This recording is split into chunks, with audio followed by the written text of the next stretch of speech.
Hola, Altubers. Parece que hay de nuevo tambores de guerra por el mundo, así que me ha parecido muy oportuno rescatar un viejo libro que nos habla de todo eso, de la guerra, por supuesto, más en concreto de la Segunda Guerra Mundial. Hablo del Catón de Guerra alemán de Bertolt Brecht.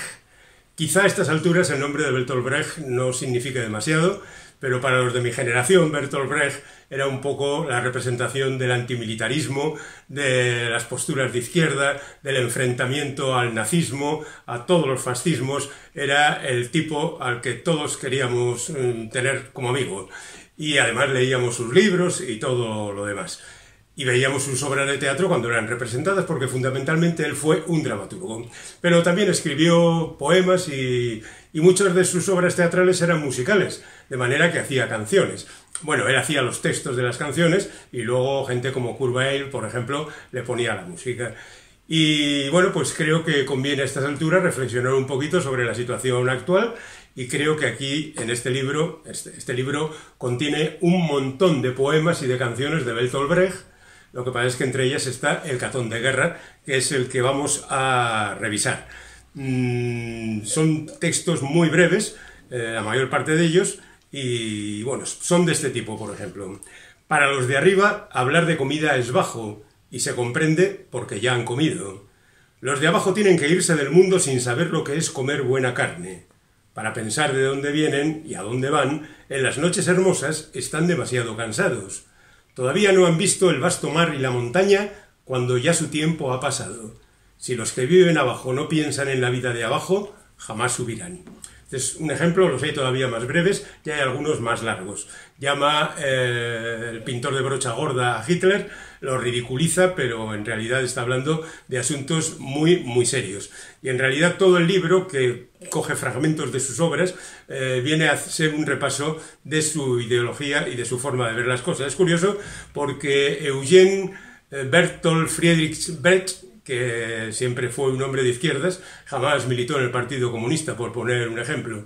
Nació en Baviera en el año 1898 y murió en Berlín Este, en 1956, es decir, tenía 58 años solamente, y a pesar de eso escribió montones y montones de obras teatrales, de poemas, canciones y demás historias.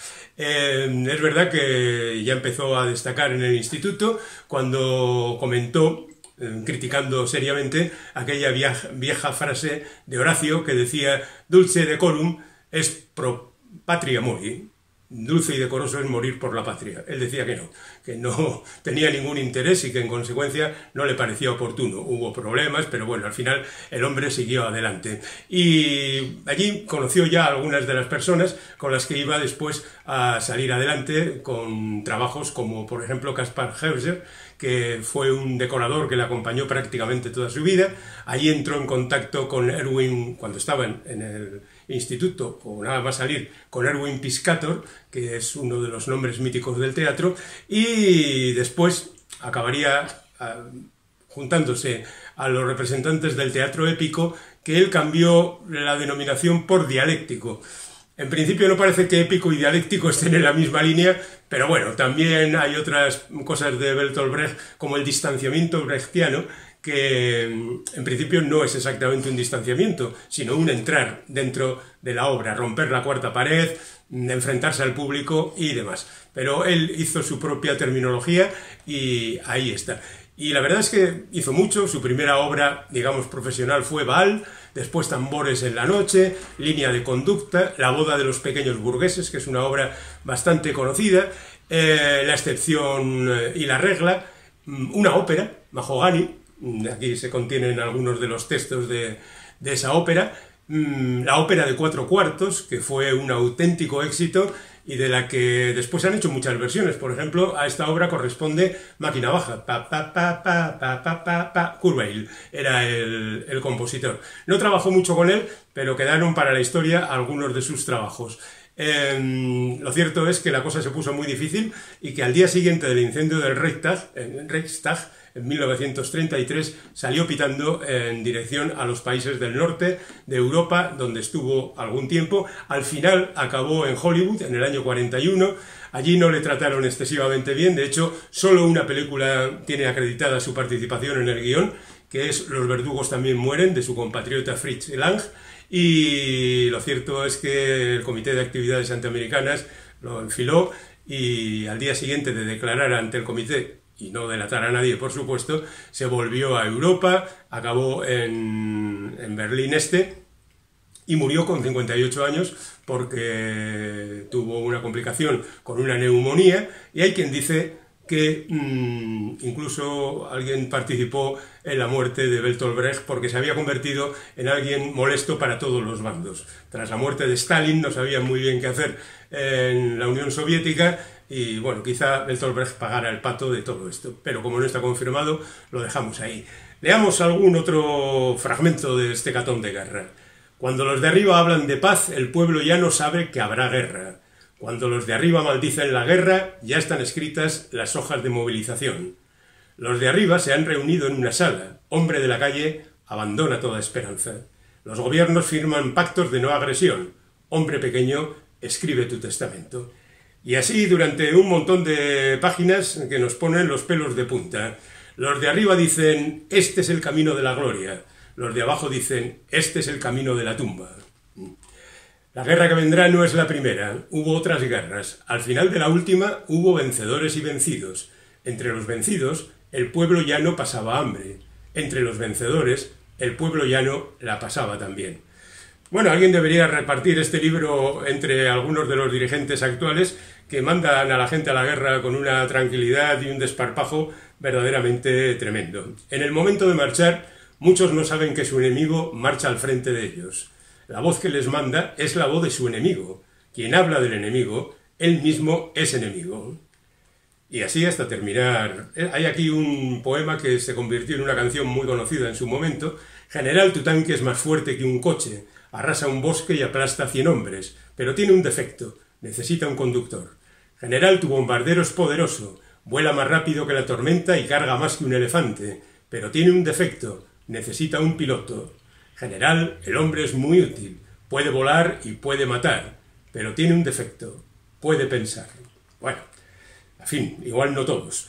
El Führer os dirá, la guerra durará 4 semanas, cuando llegue el otoño estaréis de vuelta, pero vendrá el otoño y pasará, vendrá de nuevo y pasará muchas veces, y vosotros no estaréis de vuelta. Y así, durante mucho tiempo, en el catón de guerra, son muchas páginas. Pero bueno, en cualquier caso, querría terminar con La cruzada de los niños, que no pertenece exactamente a ese catón de guerra, pero que es un poema verdaderamente estremecedor.